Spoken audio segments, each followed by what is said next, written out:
Chapter 4 The First Principle in the Science of Getting Rich. Thought is the only power which can produce tangible riches from the formless substance. The stuff from which all things are made is a substance which thinks, and the thought of form in this substance produces the form. Original substance moves according to its thoughts. Every form and process you see in nature is the visible expression of a thought in original substance. As the formless stuff thinks of a form, it takes that form.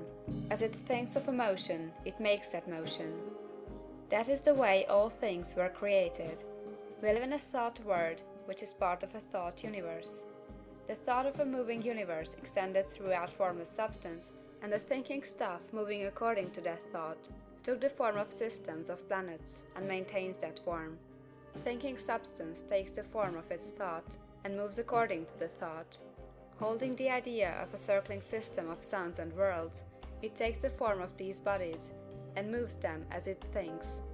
Thinking the form of a slow-growing oak tree, it moves accordingly and produces the tree, though centuries may be required to do the work. In creating, the formless seems to move according to the lines of motion it has established. The thought of an oak tree does not cause the instant formation of a full-grown tree, but it does start in motion the forces which will produce the tree along established lines of growth. Every thought of form, held in thinking substance, causes the creation of the form, but always, or at least generally, along lines of growth and action already established. The thought of a house of a certain construction, if it were impressed upon formless substance, might not cause the instant formation of the house, but it would cause the turning of creative energies already working in trade and commerce into such channels as to result in the speedy building of the house. And if there were no existing channels through which the creative energy could work, then the house would be formed directly from primal substance, without waiting for the slow processes of the organic and inorganic world. No thought of form can be impressed upon original substance without causing the creation of the form. Man is a thinking center and can originate thought. All the forms that man fashions with his hands must first exist in his thought. He cannot shape a thing until he has thought that thing. And so far man has confined his efforts wholly to the work of his hands. He has applied manual labor to the world of forms, seeking to change or modify those already existing. He has never thought of trying to cause the creation of new forms by impressing his thoughts upon formless substance. When man has a thought form, he takes material from the forms of nature, and makes an image of the form which is in his mind. He has so far made little or no effort to cooperate with formless intelligence, to work with the Father. He has not dreamed that he can do what he sees the Father doing. Man reshapes and modifies existing forms by manual labor. He has given no attention to the question whether he may not produce things from formless substance by communicating his thoughts to it. We propose to prove that he may do so, to prove that any man or woman may do so, and to show how. As our first step, we must lay down three fundamental propositions. First, we assert that there is one original formless stuff, or substance, from which all things are made. All the seemingly many elements are but different presentations of one element. All the many forms found in organic and inorganic nature are but different shapes, made from the same stuff. And this stuff is thinking stuff. The thought held in it produces the form of the thought. Thought, in thinking substance, produces shapes. Man is a thinking center, capable of original thought. If man can communicate his thought to original thinking substance, he can cause the creation or formation of the thing he thinks about. To summarize this, there is a thinking stuff from which all things are made, and which, in its original state, permeates, penetrates, and fills the interspaces of the universe. A thought in this substance produces the thing that is imaged by the thought. Man can form things in his thought, and by impressing his thought upon formless substance, can cause the thing he thinks about to be created. It may be asked if I can prove these statements, and without going into details, I answer that I can do so, both by logic and experience. Reasoning back from the phenomena of form and thought, I come to one original thinking substance, and reasoning forward from this thinking substance, I come to man's power to cause the formation of the thing he thinks about. And by experiment, I find the reasoning true, and this is my strongest proof. If one man who reads this book gets rich by doing what it tells him to do, that is evidence in support of my claim. But if every man who does what it tells him to do gets rich, that is positive proof until someone goes through the process and fails. The theory is true until the process fails, and this process will not fail, for every man who does exactly what this book tells him to do will get rich.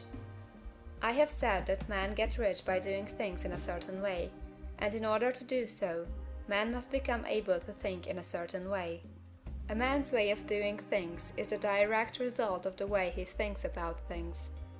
To do things in a way you want to do them, you will have to acquire the ability to think the way you want to think. This is the first step toward getting rich. To think what you want to think is to think truth, regardless of appearances. Every man has the natural and inherent power to think what he wants to think, but it requires far more effort to do so than it does to think the thoughts which are suggested by appearances. To think according to appearance is easy. To think truth, regardless of appearances, is laborious, and requires the expenditure of more power than any other work man is called upon to perform. There is no labor from which most people shrink as they do from that of sustained and consecutive thought. It is the hardest work in the world. This is especially true when truth is contrary to appearances. Every appearance in the visible world tends to produce a corresponding form in the mind which observes it, and this can only be prevented by holding the thought of the truth. To look upon the appearance of disease will produce the form of disease in your own mind, and ultimately in your body, unless you hold the thought of the truth, which is that there is no disease. It is only an appearance, and the reality is health. To look upon the appearances of poverty will produce corresponding forms in your own mind, unless you hold to the truth that there is no poverty, there is only abundance. To think health when surrounded by the appearances of disease, or to think riches when in the midst of appearances of poverty, requires power. But he who acquires this power becomes a mastermind. He can conquer fate. He can have what he wants. This power can only be acquired by getting hold of the basic fact which is behind all appearances, and that fact is that there is one thinking substance, from which and by which all things are made.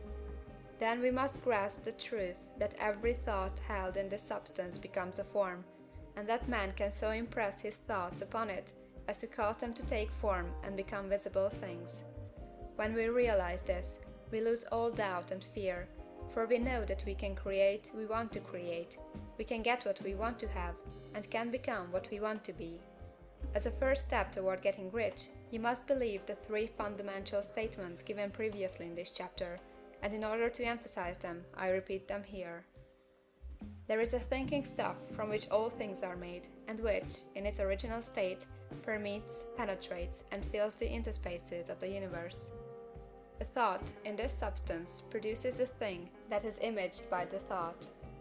Man can form things in his thought, and, by impressing his thought upon formless substance, can cause the thing he thinks about to be created.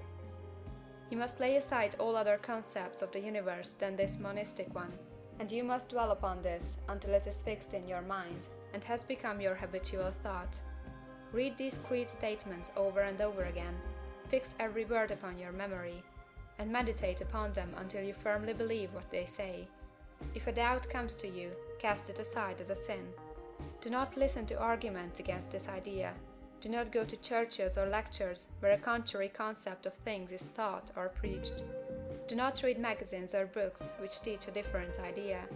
If you get mixed up in your faith, all your efforts will be in vain. Do not ask why these things are true, nor speculate as to how they can be true. Simply take them on trust.